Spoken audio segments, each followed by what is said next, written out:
Society. So I will request Dr. Puri sir to introduce in few words about the society, and then he will invite the speaker. All of us are present here. Thank you, everyone.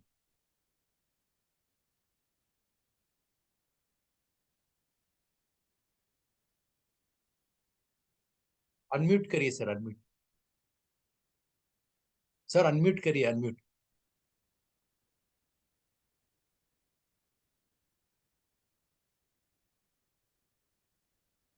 Can you hear me?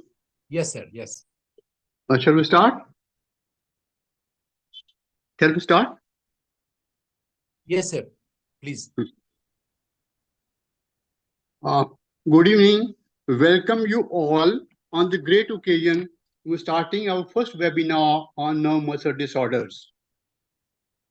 Nerve muscle disorders are a large proportion and have got a very gimmick as for the understanding, as well as the diagnostic, as well as the management part is concerned. There's a to understand all the problems and interact with the clinicians and scientists who started Nervemusclesociety. The society was started before the COVID epidemic occurred. However, due to certain reasons, we couldn't go ahead at the time. And our aim of society is to build a greater understanding of the nerve muscle disorders and impaired motor functions among clinicians, scientists, and care providers, and to interpret new diagnostic information advancement towards the treatment of nerve muscle disorders. With this aim, we started our topics. We choose first as the nerve disorder as the first topic. This is because the reason that our one of founder member, Dr. A.K. Meena, she was very much interested in nerve disorders, and she used to talk a lot on nerve society over there. And because untimely demise of a founding member, we thought we attribute as a respect to her, we start with nerve disorders. In the nerve disorders, we have divided this topic into two parts. One, the clinical aspects, and second, the diagnostic aspects. Diagnostic aspect, of course, we talk electrophysiology and as well as the genetics and other things we talk in the part B over there. As the first aspect is concerned, we thought that it's better for us to start with new generations.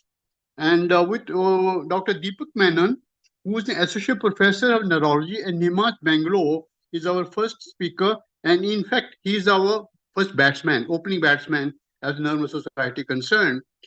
Dr. Deepak Menon has got a vast experience in the working in the nerve disorders there. And he has a big experience, and let's share the experience over here.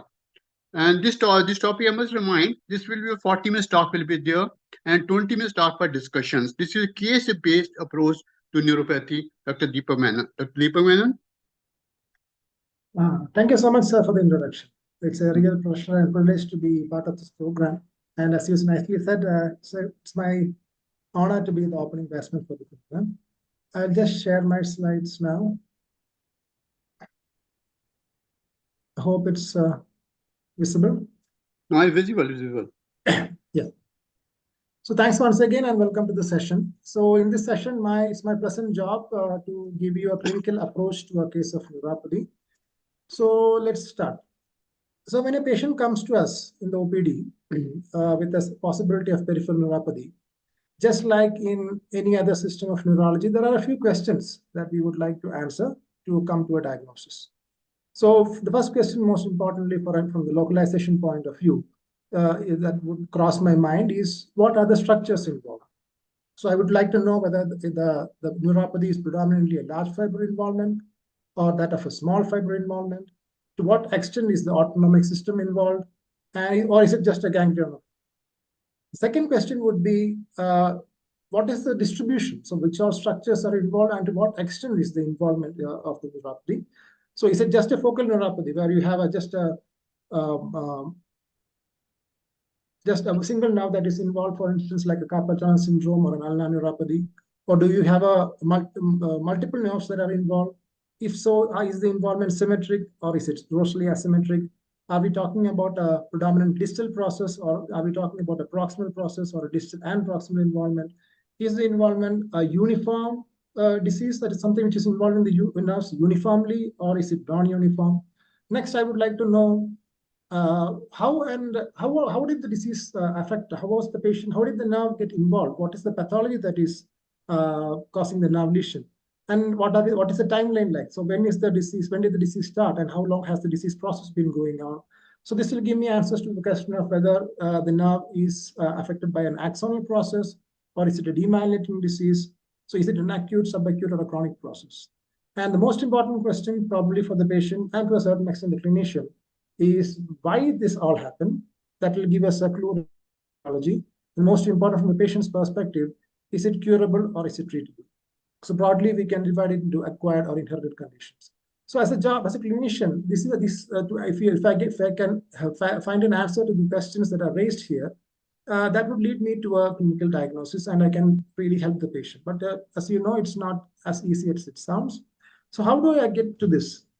So to come to the clinical diagnosis, there are 3-4 pillars that would sort of help me to lead to a clinical diagnosis. And first and foremost, even in this era of artificial intelligence, at least for the time being, we have to go back on our pillars of history and clinical examination.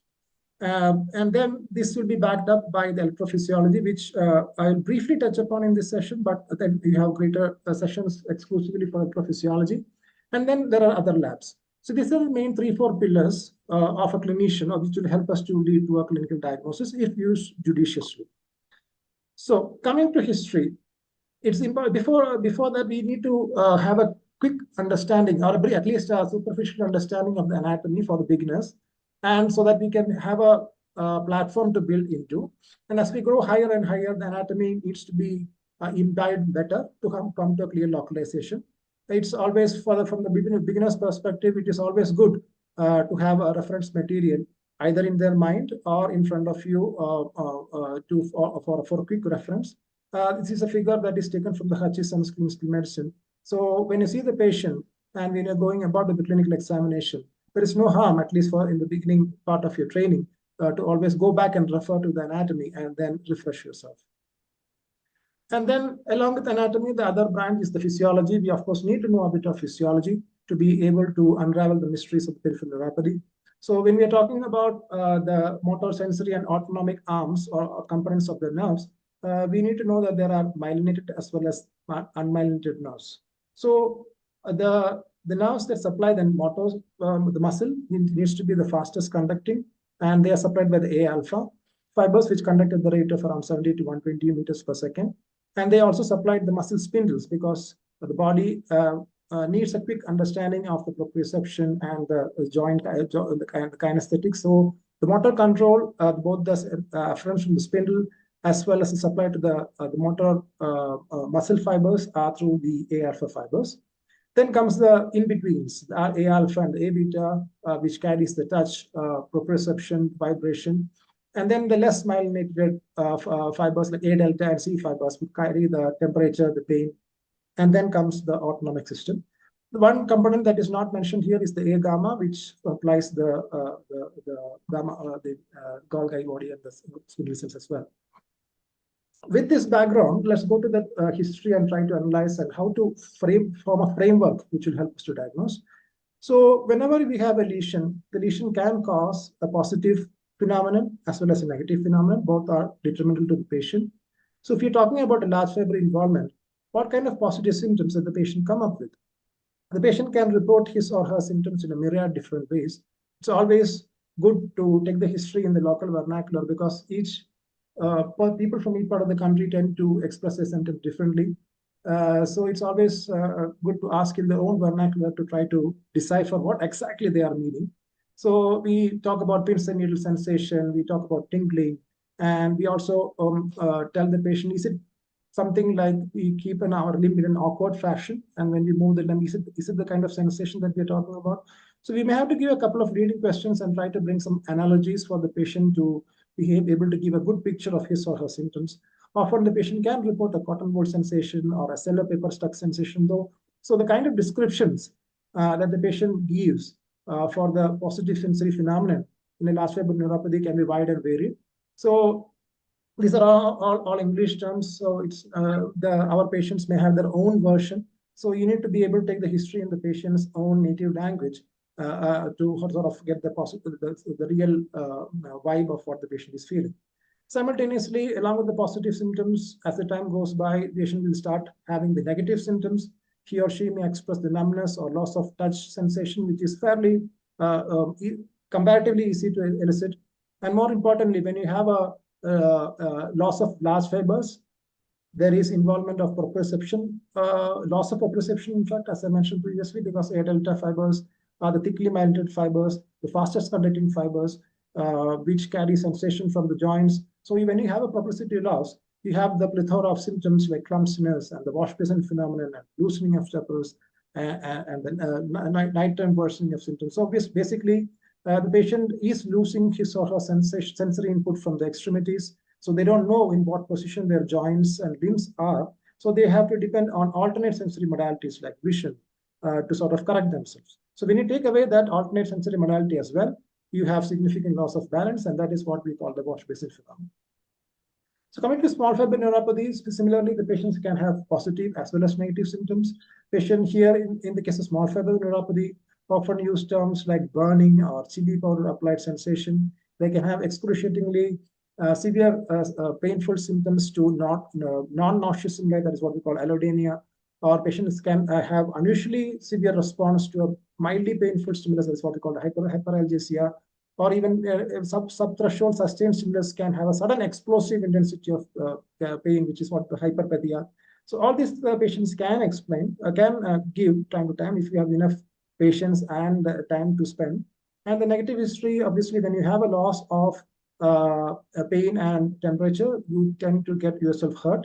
And this usually goes unnoticed, which can create a lot of issues like painless ulcers and painless burns. And then obviously, the patients can themselves come up with a history of trophic skin changes. Now, coming to the autonomic system, which we usually don't spend too much time on in our bedside clinic, but to briefly touch upon, there are the various arms of the autonomic system. We have the sympathetic noradrenergic system, which is mainly concerned with, this is a bit of an oversimplification, but still for today's discussion, let's oversimplify a bit to ease learning. So if the noradrenergic system is involved, you would have orthostatic symptoms. And mind you, not every patient is going to give you a clear-cut history that when of orthostatic symptoms. So you may have to sort of poke and prod a bit. Sometimes the countermeasures that the patient assumes, for instance, the patients may tell you that they are not able to stand still for a while, then they become a bit woozy. Sometimes they may use terms like fogginess, or sometimes they may tell you that they cannot focus properly.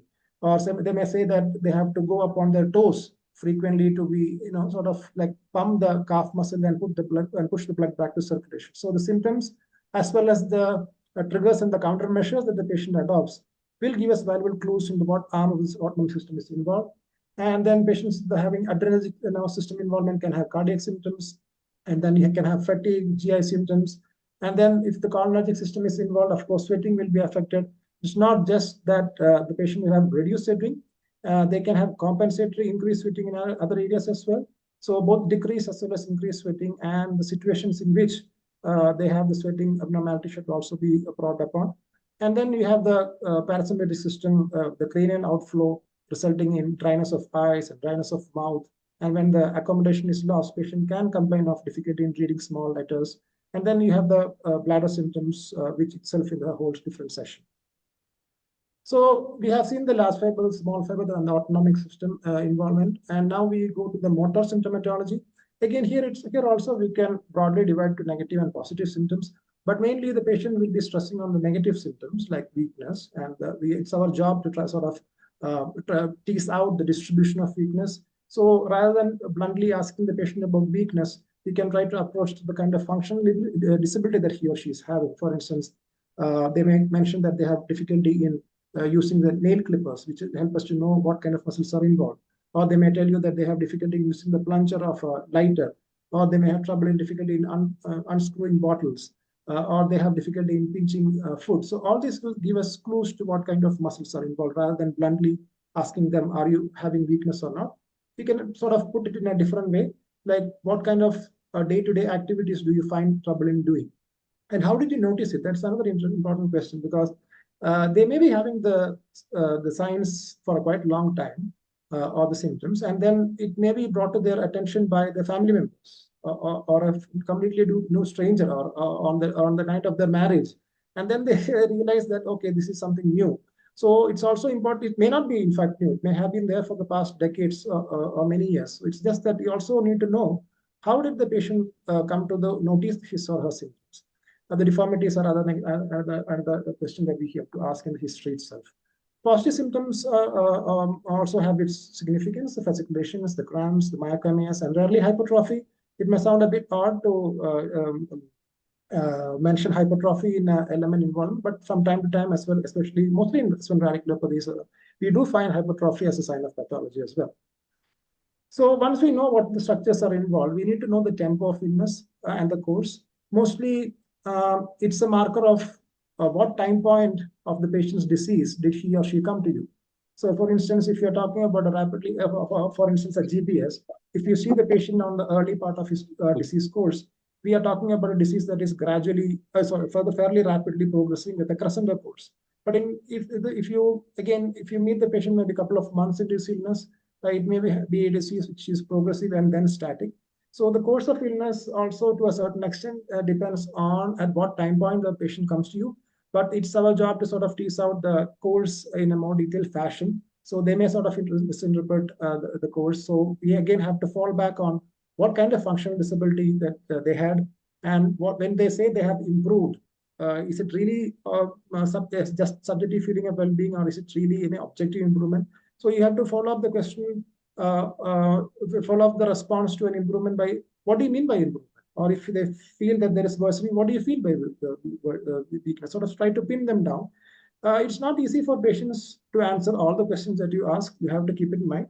But it's our job to try to squeeze out the most from the history, because this is ultimately going to help us to come to diagnosis. And of course, we have the relapsing and remitting course of the CIDPs. And then here we can have diseases which are purely episodic, like for instance, HNPPP or CMTX, where you can have long periods of remission with sudden exacerbations, which can also happen in CIDP. Patient can be asymptomatic for long periods of time, and then they may stop the medicines or have a stressful situation and end up having a relapse. So by consensus, the definition of acute is reserved for symptoms which have a progression of less than 4 weeks. And when the disease is still keeping on progressing beyond 8 weeks, we use the term chronic. And somewhere in between is what we call subacute. It's a bit tricky to obtain, so you may have to bank upon the history given by the family and friends. You may have to resort to videos. It's not a bad idea at all to go back to look at the pictures going back from the time of marriage or group photos. These are all clues to help us verify whether it is really an acute process like what the patient is claiming, or is this something which may have been going on for a long time. So when I say with the tingling and numbness and the glove and second distribution, bear in mind that there's another important structure in the CNS that also can cause similar pincemeal and paresthesia in the feet. So from time to time, we see patients with cervical spondylosis or a cervical combined degeneration or a multiple sclerosis who have got a lesion in the posterior column at the cervical level, presenting to us with something mimicking a glove and stocking pattern of distribution. So at that point in time, when the patient has just the sensory symptoms alone, you may not have any history of any motor symptoms. You may not have a bladder symptom all the time. So it's important to differentiate from the history itself whether we are dealing with a large fiber neuropathy or is it something else like a posterior column involvement. So it's two questions. If they are present, we can say for sure that it is posterior column. At least it's involved. You cannot rule out any peripheral neuropathy, but we can say for sure that there is posterior column involvement. So these are the Lermit's phenomenon and the girdle, Lermit's sensation, Lermit phenomenon and the girdle sensation. If these are there, it is pretty confirmatory that the patient has got the posterior column involvement. On the other hand, if the patient has a graded sensory loss, which I'm not talking obviously in history, but in examination, if you find the patient has got a gradually progressive, gradually gradation of the sensory findings, that is more likely to be a sensory neuropathy. If the patient has hyperpathia and nocturnal worsening, for instance, patient may give you the history that at night time they cannot even afford to have the bedclothes over their toes. Those kind of symptoms probably take you more towards a peripheral neuropathy rather than a tract or a posterior column involvement. Some tips in history. You cannot expect a crystal clear history. All the textbooks and we may give you such well-defined terms and ideas. So bear in mind that the patient may not give you such well clear-cut histories. It's our job to build up the skill to know to when to lead the patient and when not to lead the patient. So initially, I would listen patiently to what he or she has to say, and then sort of bring up the leading questions one by one. And after, of course, there are things that are lost in translation, which we face all the time. So many of our patients come from Northeast, so it's difficult when you're having a double or triple translation. So you have to factor in for the fact that there are things that are being lost in translation. And in a busy OPD, how much time can you devote to a single patient? So you have to find sort of balance. You need to learn the skill to balance the time, which is the most precious commodity that we have. And along with that, at the same time, we need to be able to extract sufficient information to be able to come to diagnosis. So with this, we'll go to the examination. So it is basically an extension of the history. So at the end of history, you should have a few, information in our mind, which we want to verify by doing the examination. So again, we fall back upon the 4 tenets. That is, we need to know the structures involved. We need to know what the pathology is. We need to have an idea of how long the patient has been having the disease. And of course, we need to know close to the etiology. So at the end of history, you should have a hypothesis in your mind, just like in epilepsy. Well, sorry, just like in epilepsy surgery, you formulate a hypothesis before you plunge into further investigation. So similarly, in the case of peripheral neuropathy, at the end of history and at the end of examination, at each stage, you need to have a hypothesis in your mind to what are the answers to these questions at each stage. So examination, again, we go back to the question of what are the structures involved.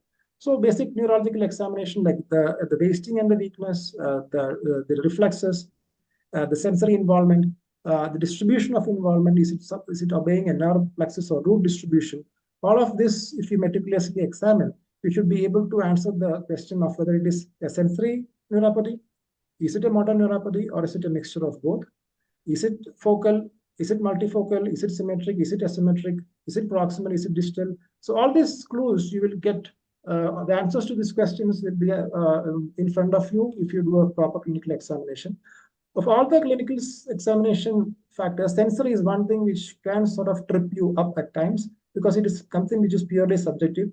This is not a judgment call on the patient's intelligence, but it's just the fact that they may not be able to give you a very refined history of the distribution of the sensory involvement.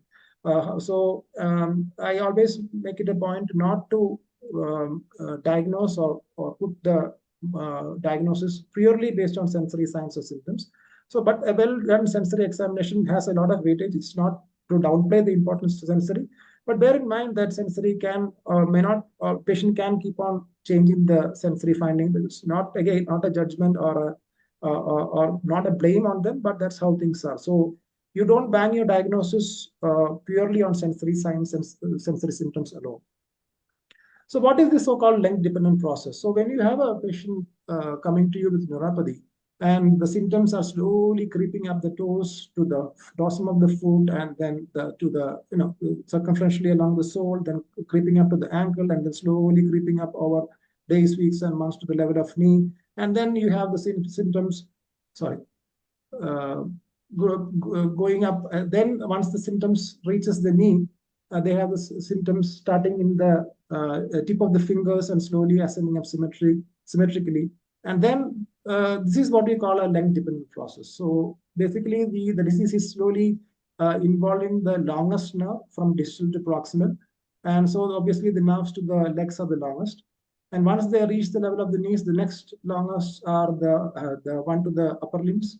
So next is the intercostal and the nerves to the midline. So then we have paresthesia over the midline, and then finally over the middle of the face. So that is what we call a length-dependent process.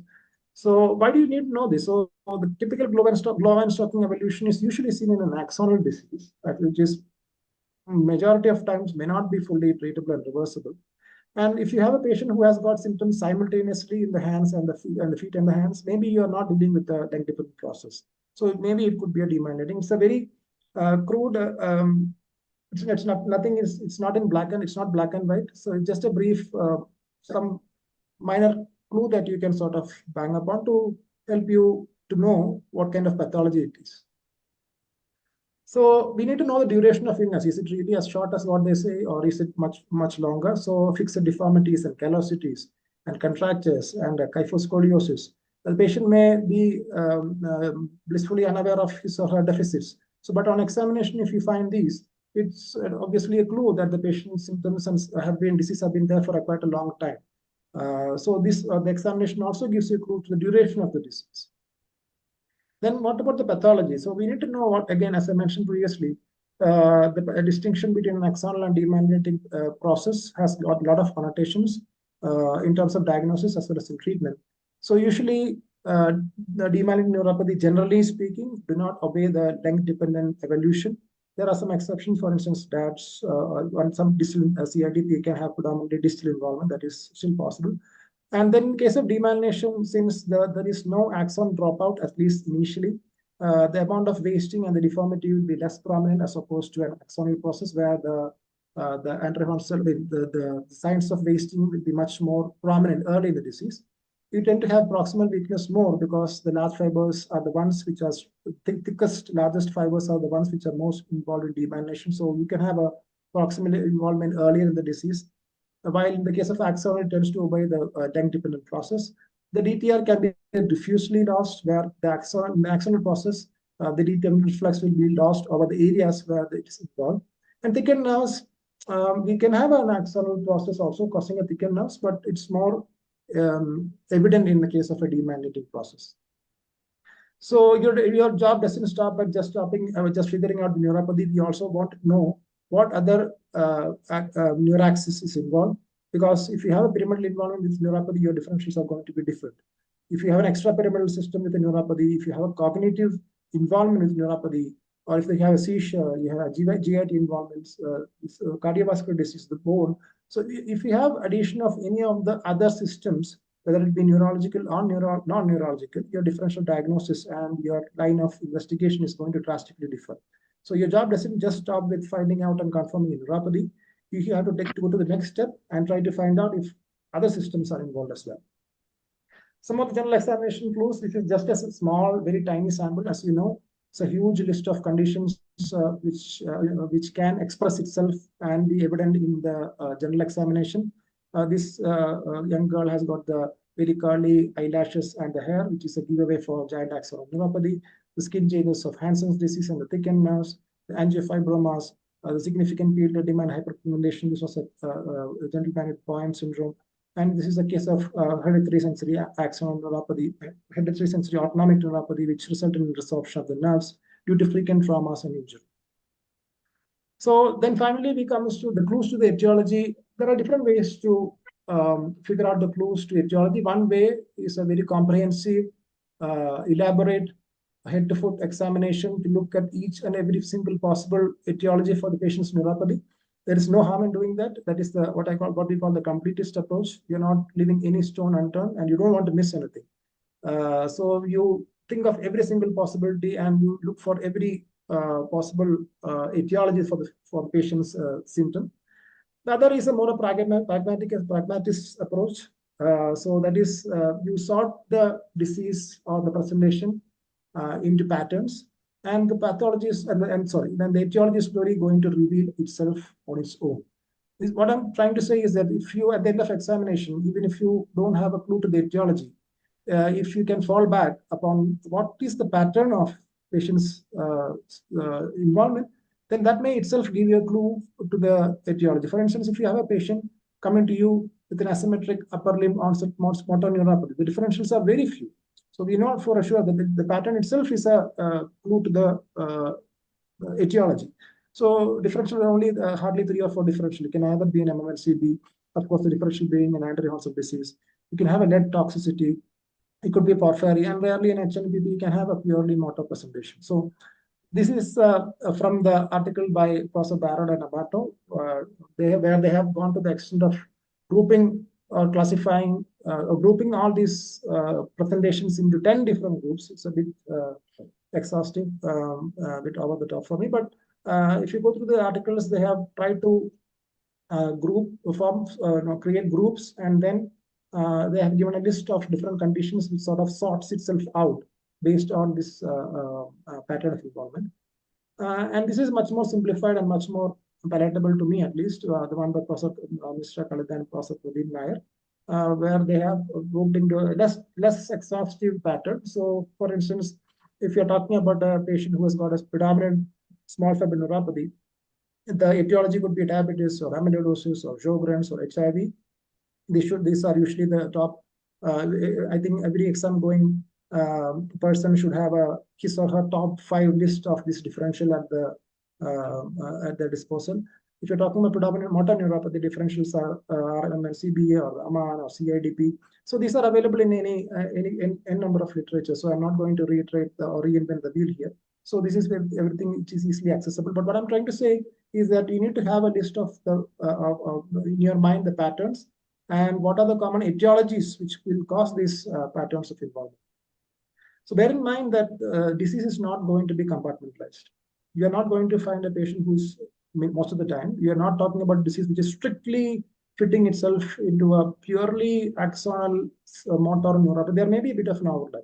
So a patient with a significant sensory involvement can have a motor involvement also. A patient with significant demyelinating disease can have an axonal disease also. So these are not strictly compartmentalized and these are not silos. These are all a bit of overlap. That is something which we should know as well. Now, next we come to the role of electrophysiology. I'm just going to briefly touch upon in the next, with just a couple of slides. It's an extension of a clinical diagnosis. This has been repeated ad nauseum, but I will repeat it again. Electrophysiology is not going to solve all your problems, but it's going to help you a lot if you have a strong hypothesis at the end of examination.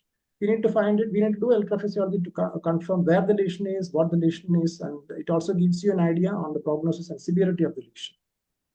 So quickly, if you have a demyelinating process, and if you are going to stimulate the nerve proximal to the demyelinating process, you might find reduced amplitude, snap can be reduced, the distal latency can be prolonged, and the conduction velocity, obviously, you're going to measure the conduction velocity at this segment, so it may look normal. So it may apparently look like an axonal process if there is a disease happening distal to the point of stimulation. But if you stimulate distal to the focus of demyelination, you will be able to solve it because now the CMAPs are going to be normal, the snaps are normal. So this is an example of a distal focal demyelination with the conduction block, which can be, if you don't stimulate a distal point, we may falsely assign it to be an axonal process, and EMG is just going to show recruitment at this stage. Now, on the other hand, if you have a lesion which is between the stimulating electrodes, like in this scenario or in this scenario, when you have a very mild disease, the first thing that is going to happen is the reduction in conduction velocity. Like a very mild ulnar neuropathy, for instance, the only thing that you're going to find is a mild reduction in conduction velocity across that segment. But if the demyelination is more intense, more severe, you can find conduction block across the segment, temporal dispersion, while distal latency can be normal. But their phase as they have to traverse the entire nerve of FFs can be abnormal. So this would be something like a focal demyelination again. And if there's a lesion proximal here, then the only thing that can be abnormal may be your EMG, which can show a decreased recruitment, or your FFs, which can pick up the proximal demyelination. On the other hand, if you're talking about an axonal process in the hyperacute stage, that is in the first 4 to 5 days, you might find something like a conduction block. So if you stimulate the nerve distally, if you suppose I cut my median nerve at the level of elbow, and in the initial 5 days, you can still elicit the distal part of the nerve well, and you will get a good CMAP. But if you go proximally, you'll find what is called a pseudo-conduction block. So in the 4 to 5 days itself, the Wallerian degeneration sets in, and the entire nerve distal to the injury is going to get damaged, and then your CMAP is going to fall distally as well. So in subacute, the CMAPs and SNAPs both can be low, and beyond a period of roughly 4 to 6 weeks, you start seeing EMG denervation. It can happen a bit earlier as well, and as the body tends to heal itself, you can have re-innervation when the CMAP improves, which is not a real, which may not be a real improvement. It's just the fact that there's collateral renervation. But on the other hand, if you have an improvement of your snaps, that may be a true marker of brain innervation. And EMG, not going to go into too much details, it can help in distinguishing between a focal demyelination and axonal process. If we have evidence of injury distal to the one particular point, you can surmise if that lesion is at that level. It can also help you to prognosticate. So with this, we'll come to the case witness quickly. We have a 56-year-old gentleman who is a teacher, who is having diabetes and hypertension, as well as hypothyroidism, coming to you with symptoms which have been going on for the past 6 to 7 years, which initially started with the burning, then it progressed to pins and needle paresthesia, and finally numbness over the sole. As time went by, his symptoms slowly crept up his feet to mid-leg.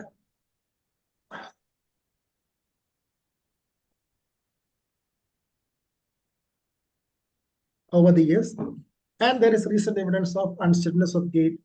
He had some trouble with slippers. This is not an unusual history. This is something which you see very frequently in our clinics. He claims his hands to be spared, but does mention that he has got mild shaking and clumsiness at times. He has had no falls so far. There have been no twisting or tripping of the feet. He has not noticed any thinning of muscles or any twitches anywhere. He had no significant autonomic symptoms. There are no neck pains or back pain. He is a vegetarian, and he is on oral hypoglycemic agents, antihypertensives, and allotroxin. So let's try to analyze each point. I have not given an elaborate history intentionally, but from whatever is available in the internet, let's try to take each point and try to figure out the significance of each.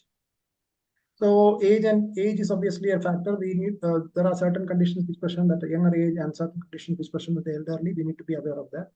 Occupation is not something which is stressed upon nowadays, but people who are handling metals and pesticides and nitrous oxide, they are predisposed to neuropathies. The duration from the history, this has been going on for quite a while now, like 6 to 7 years. So obviously we are dealing with the chronic process. What does the burning sensation tell you? It tells us that the patient has a small fiber neuropathy.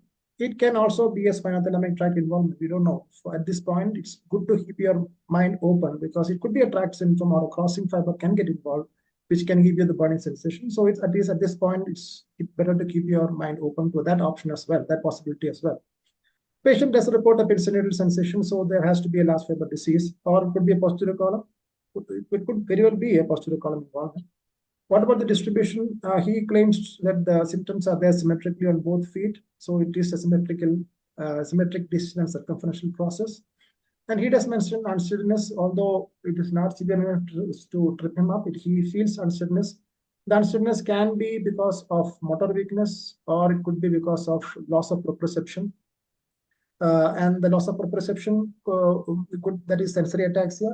But a cerebral ataxia or a vestibular ataxia is something which you have to keep in your mind, at least at the time of analysis of history, because we don't want to limit ourselves.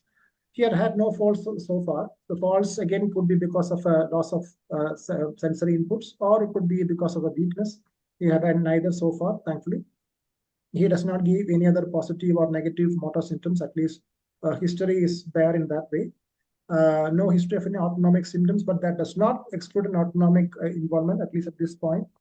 There are no cranial bulbar involvements, so we need to have a list of conditions in which there is cranial neuropathies, for instance, like Lyme's disease or sarcoidosis or Hansen's disease or diabetes. So I guess like some people would need to have a list of differential at their disposal.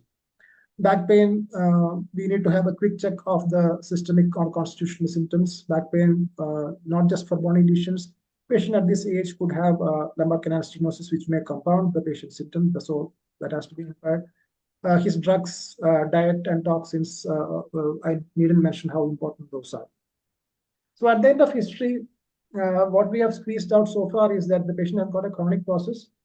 The course and the tempo is that of a slowly progressive illness over the 6 to 7 year period. It appears to be symmetric. The predominant symptoms and the predominant complaint is that of a sensory involvement, although we cannot rule out a motor involvement at present. And we are dealing with a patient who has got both large and small fiber involved because he has symptoms pertaining to both systems. Are we dealing with the demyelinating and axonal process? It's too early to say. From the history alone, at this point, I will not be able to say for sure. So again, I have to keep my mind open to both eventualities. Etiology: patient is having diabetes, the patient is having hypothyroidism, he is a vegetarian. All these are clear etiologies in front of me, so I don't have to dig too much for etiology, at least at this standpoint. Any red flags here? The presence of ataxia. You don't expect the patient with diabetic neuropathy to have too severe ataxia too early in the disease. But in this patient, it is quite into the disease. 6 to 7 years is not a short period. And his ataxia is not that severe enough to discount diabetic neuropathy as a possibility still. What about the involvement of hands?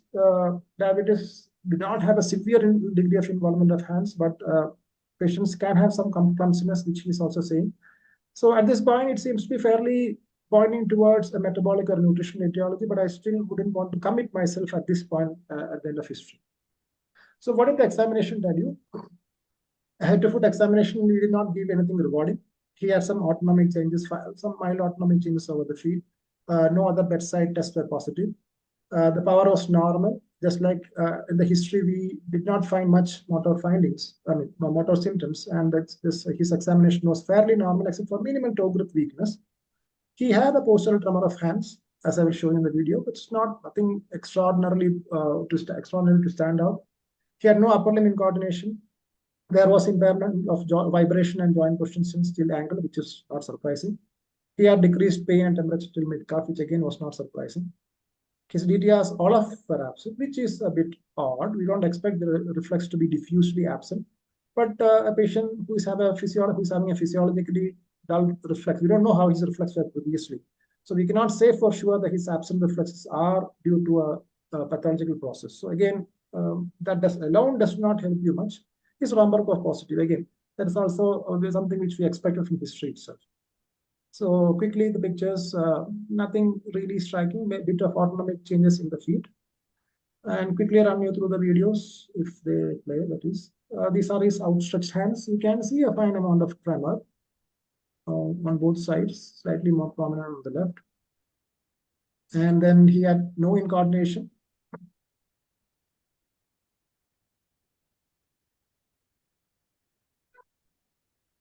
The tremor is sort of manifesting itself, but there were no definite incoordination. And patient is standing with his feet together, and when given the instruction to close his eyes, he immediately topples over, and our resident runs over to catch him. So at the end of history, we have these following surmises like chronic, progressive, symmetric, sensorimotor, demand, pathology we didn't know. And at the end of history, at the end of examination, what more did we gain? There are skin changes, and obviously it has been going for a long time, so obviously likely to be chronic. The additional examination finding was the fact that he has some autonomic changes and skin changes. So probably we are dealing with a longer disease. Was it symmetric? Yes, the findings were symmetric. What about the sensory or motor involvement? So we felt it was sensory more than motor. That was borne out in the examination as well. Limb editing versus axonal. Again, I cannot say for sure, but if I bang upon this being an axonal process, you cannot say that I'm wrong, because by commonality, that is more likely in this scenario.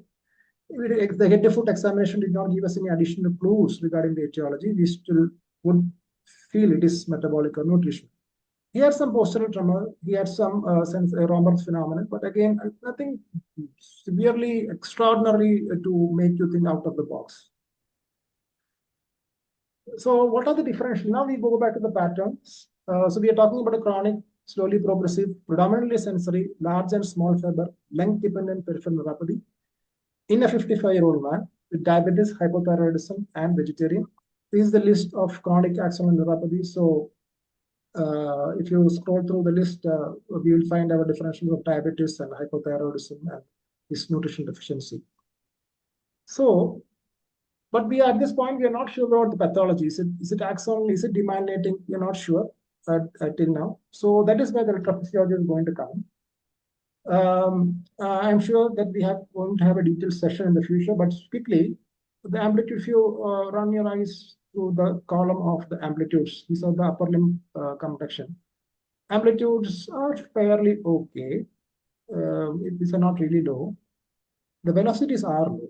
For a patient, the upper limb velocity of less than 40, I would definitely consider this to be low. Latencies are slowly slight of on the higher side. The duration, I will explain the importance of duration a bit. Lower limbs, the amplitudes are low. The velocities are definitely low. So the amplitudes are low, symmetric, and the disease is sort of symmetric. Both sides are included fairly equally. The F5 latencies are long from upper limbs and lower limbs. Sensories, it is not, I'm not too much surprised with the fact that I could not elicit the surals and the superficial peroneal nerves. Patient is having long-standing diabetes, so this is not really surprising. The upper limb amplitudes are okay, but again, the velocities are definitely on the lower side. So this is not this patient's these are not this patient's graphs, but I would just like to, for the newly initiate, I would just like to reiterate that it's not enough for you to go to the numbers. So when you're doing the conduction, there are two things. One is you have to look at that twitch, then look at the waveform, and then look at the numbers. That's what I've been taught. So when you look at the waveforms, you will be getting a lot of other information which you will otherwise miss if you are going by the numbers on your screen or numbers on your papers alone.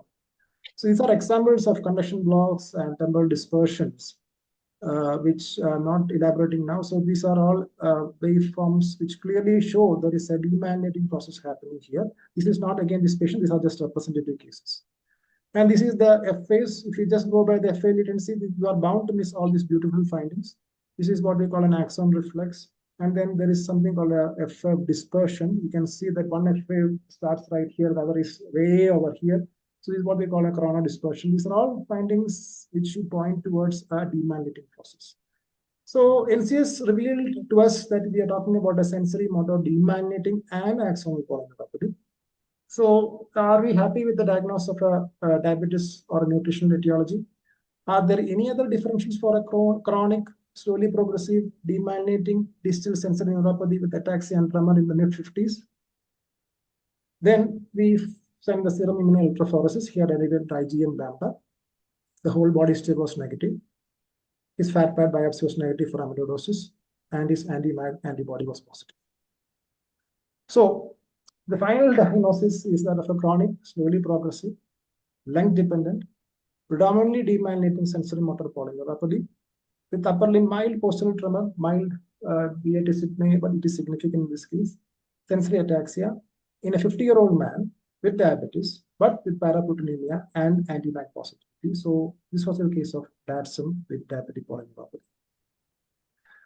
Quickly run you through one more case, time permitting, with the chairperson's permission. I'll just take 2 more minutes, maybe.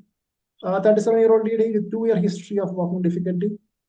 Pretty sure that everything started 2 years back, and she had even received IV MP and IVAG from elsewhere with the diagnosis of CIDP. But on leading question, we found that she never was able to skip rope during her childhood, unlike her peers. She always preferred to use shoes from the childhood. And the family history she vehemently denied. But we asked for this. This is the video of her offspring. We asked him to try to walk on his heels. The poor boy is struggling to walk on his heels. And this is the video of her father, which we got through WhatsApp. We requested them to send these videos. And it's clearly abnormal. And then we have the patients. So the diagnosis has turned on its head. What was considered a CIDP.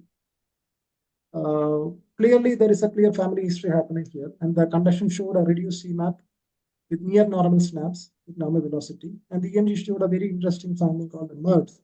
Probably I will discuss it in a later session, if possible. So this diagnosis is that of a chronic, slowly progressive axonal motor sensory polyneuropathy with onset from childhood, with family history suggestive of an autosomal dominant inheritance in a 37-year-old lady with no known comorbidities.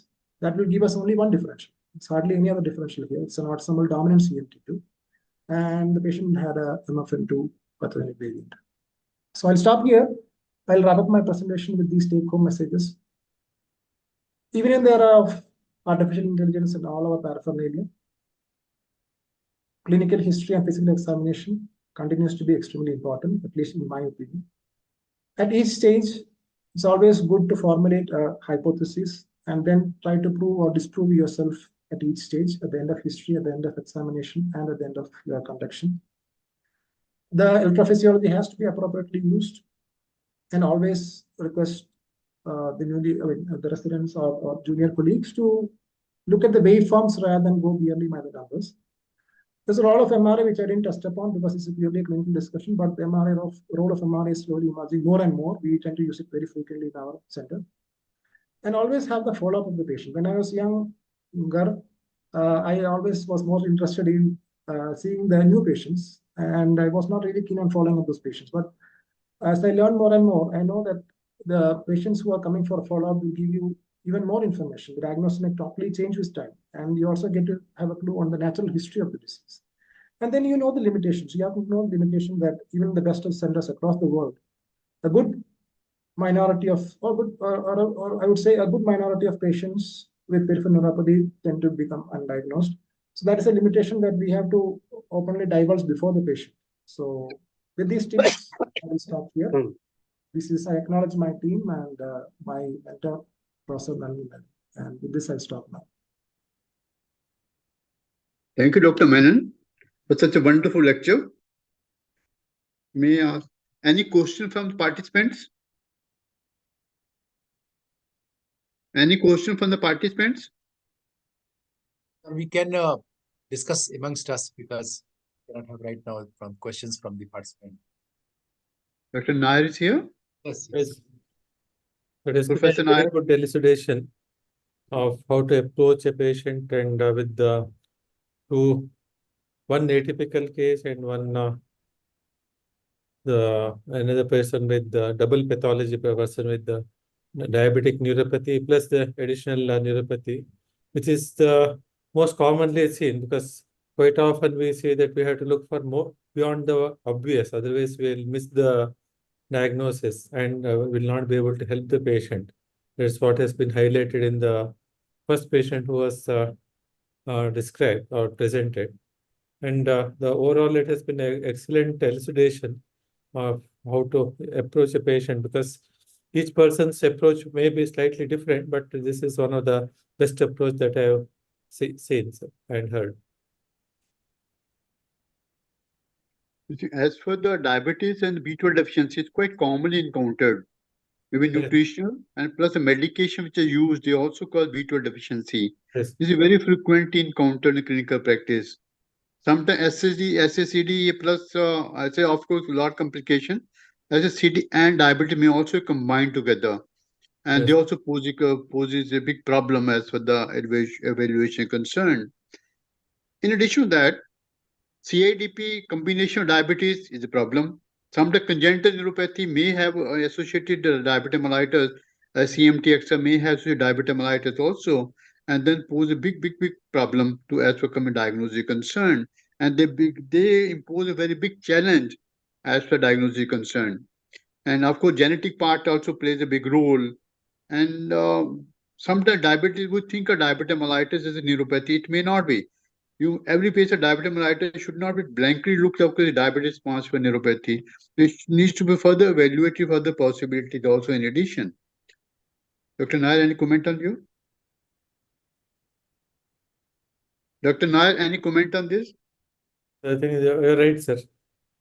Because we always should look, because any person with the diabetes has every right, as he used to say, like he can have any other cause. And with the overuse of pantoprazole and the dietary habits, the B12 deficiency is one of the common things. But whether it is always causing the neuropathy, or we have to look for more than one pathology or more than two pathologies combined together. And as such, what was highlighted is a supportive role of the electrophysiology and the need to look beyond only the numbers, because we just look at the latencies and amplitudes, and the duration has most often not given equal credence, that Menon will rightly say, because we just look, most of the reports contain only the amplitude and the latency and velocities. Duration is not given much importance, because that gives very large amount of information. especially when there is a demyelinating neuropathy straight away, or conduction failure and the conduction blocks or the dispersion. That is one of the important clues that will help us in saying that, okay, whether we are looking at demyelinating straight away or beyond that, sir. Dr. Most you talk about duration. When Yes. you look at the waveform Waveform deform, is important, then sir. only talk about duration. Most in the common practice, we don't talk about duration. Yes. But first, as Dr. Menon also said, we must look at the waveform rather than the number which are given to us. If you look at the waveform, when you find waveform deformity is there, then duration is very, very important. And that's important. That's very, very important at that time. But normally clinical practice, we don't talk much of duration. In demyelinating CIDP especially, it becomes an important thing, That's right. That's provided right. the temperatures are given adequate importance, because if temperature is maintained properly, then the duration becomes an issue. If the limb is cold, again, question of duration becomes a problem, because the duration can increase with the reduced temperature with the preserved amplitude, sir. That's right. But A second challenge comes with the when you find neuropathy along with ataxia disorder, like yes, as spinal cerebral degeneration, you find neuropathy in addition to that, and you then become a big challenge which sort of neuropathy you're dealing with. But many came SCA, they also have other nutrition deficiency also in addition to the existing disease process there. Then becomes very, very big challenge. yes, yes, sir. Fine. Dr. Menon would like to add a few things.